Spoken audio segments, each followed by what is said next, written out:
Enquanto houver lugares onde seja possível a asfixia social, em outras palavras, e de um ponto de vista mais amplo ainda, enquanto sobre a Terra houver ignorância e miséria, livros como este não serão inúteis. Victor Hugo.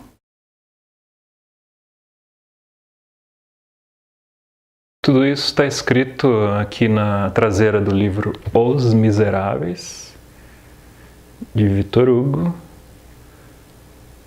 Essa aqui é uma edição da Martin Claret, tem uma capa maravilhosa. Essa aqui é a Cosette,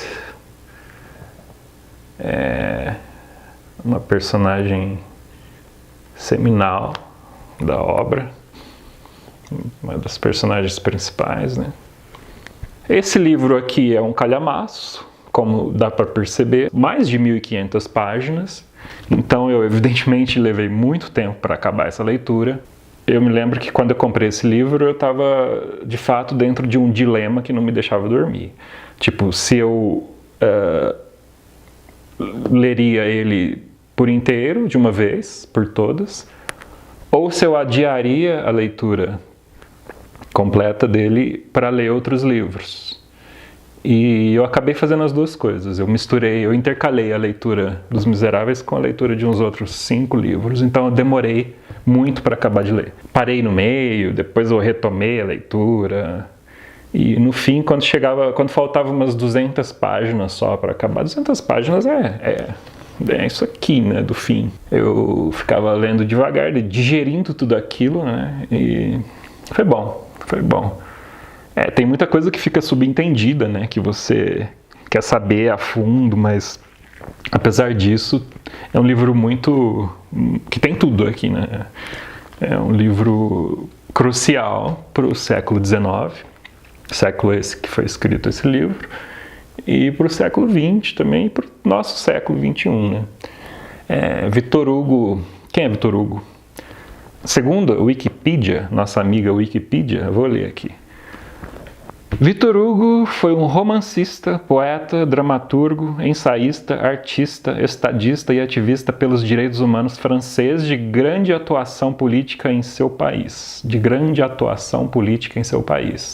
Quer dizer, ele foi deputado, depois foi exilado, depois do exílio ele ainda foi senador. E o motivo de exílio de Victor Hugo foi o desentendimento com Napoleão III, que tinha sido naquela altura do campeonato eleito e deu um golpe de Estado, né? Victor Hugo teve que vazar da França, foi para a Bélgica, fugiu para a Bélgica, né? Mas ainda assim ele interferia bastante nas questões políticas da França, porque ele era lido, porque ele era comentado na França, né? Victor Hugo nasceu em 1802 e morreu em 1885, com 83 anos de idade, ou seja, ele literalmente atravessou o século XIX inteirinho, né? Os franceses chamavam ele de l'homme siècle, o homem século, né? Aí eu não sei se essa é uma expressão anacrônica ou se em vida ele já era chamado assim. Então ele vai atravessar, sim, todo o século XIX, né? E se envolver nessas questões políticas e sociais e de vida, da vida francesa no século XIX, né? Século esse que talvez foi o século mais efervescente de todos os tempos, todos nós sabemos disso, devido não só isso, mas devido à motivação da Revolução Francesa, as transformações sociais e a Revolução Industrial, né, o trabalho, e todos os pensadores e políticos o próprio socialismo utópico do começo, o positivismo de Comte, depois o Marx, né, que tentou corrigir tudo isso, a dialética de Hegel, também muito influente aqui, inclusive toda essa tríade, né, de ideais da Revolução Francesa e da bandeira da França também, né? Tudo parece que tudo pode ser associado, no mínimo, né, a esse triângulo dialético de Hegel, né, que era de fato o pensamento ocidental do século XIX, e os filósofos iluministas. O próprio Voltaire aparece muito aqui citado nas digressões infinitas do Victor Hugo. Tem digressões no livro inteiro. Digressões são trechos do livro, pequenos trechos ou grandes ou enormes trechos do livro, que o Victor Hugo se coloca ali opinando sobre questões, fatos reais da história, né? E o interessante é que ele intercala esses fatos reais com a história em si, né? Ele coloca as personagens principais dentro desses fatos históricos. E ninguém com mais propriedade que o Victor Hugo para falar disso, porque ele se envolveu com tudo isso aí, né? Por exemplo, também podemos falar que ele escreveu outras obras cruciais, né? Por exemplo, essa aqui, Os Trabalhadores do Mar, que aqui tem uma nota do tradutor interessantíssima que eu gostaria de ler. Nota do autor. A religião, a sociedade, a natureza. Tais são as três lutas do homem. Essas três lutas são ao mesmo tempo as suas três necessidades. Precisa crer, daí o templo. Precisa criar, daí a cidade. Precisa viver, daí a charrua e o navio. Mas há três guerras nessas três soluções. Sai de todas a misteriosa dificuldade da vida. O homem tem de lutar com o obstáculo sob a forma de superstição, sob a forma de preconceito e sob a forma elemento. Tríplice Ananke pesa sobre nós. O Ananke dos dogmas, o Ananke das leis, o Ananke das coisas. Na Notre-Dame de Paris, o autor denunciou o primeiro, ou seja, os dogmas. Nos Miseráveis, mostrou o segundo, ou seja, as leis. E neste livro, que é Os Trabalhadores do Mar, indica o terceiro, ou seja, as coisas. A essas três fatalidades que envolvem o homem, junta-se a fatalidade interior, o Ananke supremo, o coração humano. Então, só para ilustrar, né, esse pensamento sempre dialético e sempre triádico. Victor Hugo passa a vida inteira escrevendo, envolvido com essas coisas aí. E aos 14 anos de idade ele participa de um concurso de poesia e perde, fica putíssimo porque duvidam que foi ele que escreveu. Aí ele só vai adquirir algum prestígio com 20 anos. Se for falar sobre a biografia do Victor Hugo aqui, a gente vai ficar dias e dias falando. Então vamos direto ao ponto. Os Miseráveis é a história de Jean Valjean, que é a personagem principal do livro. Muitos dizem que não, né? Que o próprio Victor Hugo, com as digressões dele, é a personagem principal. Eu acho demagogo essa discussão, porque é óbvio que o Jean Valjean é a personagem principal. Também porque o Victor Hugo atribui essa força descomunal, essa força sobrenatural aos personagens principais. Não só nos Miseráveis, mas em outros livros também. É uma característica do seu estilo de desenvolvimento de escrita e narrativa, né? E de apresentação dos personagens e tudo mais. Essa força descomunal de Jean Valjean vai inclusive desencadear o seu personagem antagônico, que é o Javert, que é um policial, né, um investigador que persegue Jean Valjean no livro inteiro. Do começo ao fim está lá o Javert pegando no pé de Jean Valjean. Então vamos lá. Jean Valjean é um forçado, como diz no livro. Forçado é prisioneiro, tá? Ele é condenado ao todo 19 anos, né, preso nas galés, fazendo trabalho forçado.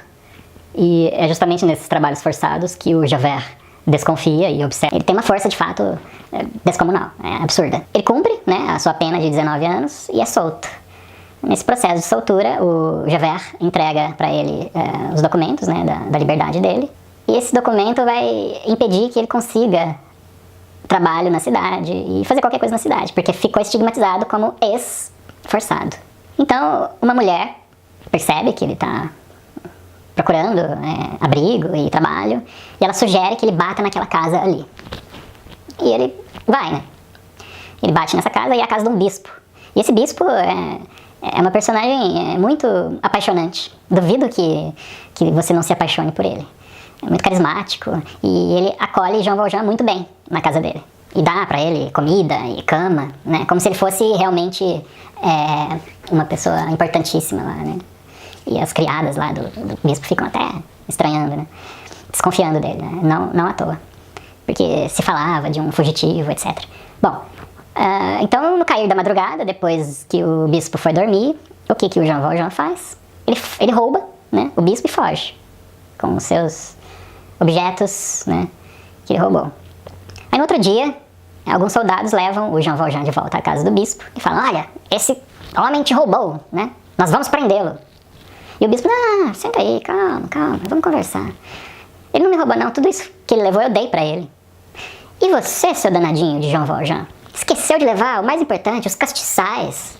Acho que, se não me falha a memória, o próprio Jean Valjean tinha já sondado esses castiçais, mas acabou não levando. E isso serviu para o bispo falar que era presente, né?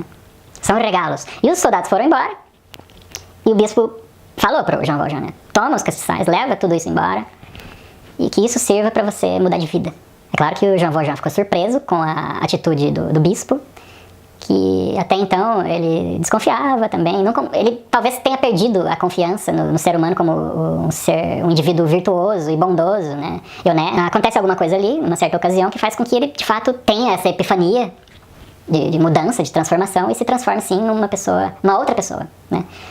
Ele vai carregar esses castiçais pro resto do livro inteiro, porque esses castiçais, de certa forma, representam e simbolizam a mudança, né? A transformação dele numa outra pessoa. Boa? Ruim? Não se sabe ainda. Ele então vende todos esses objetos, muda o nome dele para Madeleine, né? Porque ele, de fato, pretendia se desvencilhar daquela alcunha maldita que carregava. Se torna o prefeito da cidade, emprega vários funcionários, vários trabalhadores e trabalhadoras, e dentre essas trabalhadoras, Fantine, que é uma personagem também muito forte, que vai aparecer aqui, que é demitida da fábrica, porque descobrem que ela estava mentindo.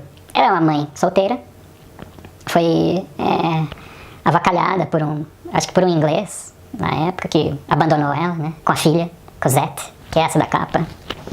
E essa aqui é a Cosette, filha de Fantine. Bom, então ela é demitida e se desespera, claro, né, especialmente considerando a sociedade francesa do século XIX, né, uma mãe solteira, tem que trabalhar, né? E tem todo aquele preconceito, etc. E ela não tem escolha, ela deixa a Cosette, a filhinha dela, né, criança, num lugar, em outra cidade, né? Com trambiqueiros, né? Esses trambiqueiros prometem pra ela que cuidariam dela se ela mandasse dinheiro mensalmente pra eles, ou semanalmente, não lembro. E ela manda, né? Só que eles são trambiqueiros, né? E além de explorarem Cosette como empregada, né? Uma criança que fazia tudo pra eles na casa, ainda pediam muito dinheiro, cada vez mais. E Fantine se virava do avesso para conseguir esse dinheiro, né? Ela se prostituiu e ela teve que vender os próprios cabelos e os próprios dentes da frente para mandar dinheiro para Cosette, porque os trambiqueiros já inventavam doença, tudo para conseguir mais dinheiro. Eu até então nunca tinha chorado em nenhum livro, e esse foi o primeiro livro que eu chorei. Chorei, e não chorei pouco, chorei muito, assim, aquele choro de soluço, quando a Fantine, quando questionada, diz que tá vestindo a Cosette com os cabelos dela, né? Vendeu os cabelos para vestir a Cosette. Bom, e é interessante colocar um parêntese aqui e falar da versão musical desse filme, que foi feito, parece que em 1980, lá na França, com vários músicos franceses, atores e etc, pro teatro, né? E essa versão musical foi refeita agora em 2000 e pouco pro cinema, com belíssimas atuações, inclusive daquele ator que fez o Wolverine, não sei o nome dele, Hugh, não sei o que, né? E aquele que fez Uma Mente Perigosa também, Beautiful Mind, Mente Brilhante, não sei o nome, não lembro do nome, que faz o papel de Javert. E a Anne Hathaway faz o papel da Fantine no filme. E, meu Deus, que atuação. Ela canta soluçando e chorando mesmo. E tem uma série agora recente, de 2018 ou de 2019 até, da BBC, com 6 episódios, que é muito boa, vale a pena assistir. Tem ótimas atuações também, e é bem fiel ao livro, tá? Tem umas diferenças, claro, e algumas diferenças que não fazem diferença, e outras diferenças que fazem toda a diferença. Não sei de onde os roteiristas tiraram aquilo, né? Mas tudo bem. Paralelamente a isso, né, o Javert continua atrás do Jean Valjean, e ele desconfia fortemente que o Jean Valjean é o Madeleine, que é o prefeito. Enche o prefeito de indiretas, né, para tentar descobrir se ele é mesmo de fato o Jean Valjean. Enquanto isso, a Fantine tá enferma, né, meio que num convento, sendo cuidada pelas freiras, né, porque ela, naquela vulnerabilidade, ela foi perdendo cada vez mais as forças, né, e agora tava com tuberculose.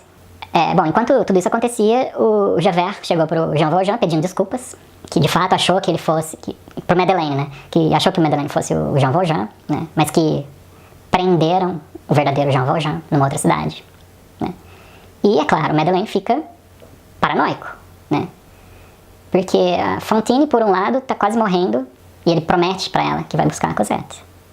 Aí, por outro lado, o Javert fala pra ele que acharam o culpado, né, que o verdadeiro Jean Valjean, e ele quer também salvar a vida desse inocente. Então ele vai até o tribunal, e no tribunal ele fala que o cara é inocente, e que ele é Jean Valjean. Então ele volta, e nesse meio tempo a Fantine morre, e ele vai preso. Mas ele foge da prisão e vai atrás de Cosette. Ele vai na casa desses trambiqueiros, né, e paga os Thénardier, que é o nome desses trambiqueiros, né, pra levar Cosette embora, e leva Cosette embora. E claro, o Javert tá atrás dele, afinal de contas ele fugiu mesmo da prisão agora. E ele tem certeza absoluta que ele é o Jean Valjean. Acontece que aquele senhor que foi salvo pelo Jean Valjean, que levantou a carruagem, salvou a vida dele, aparece aqui como um jardineiro de um convento lá, em Paris.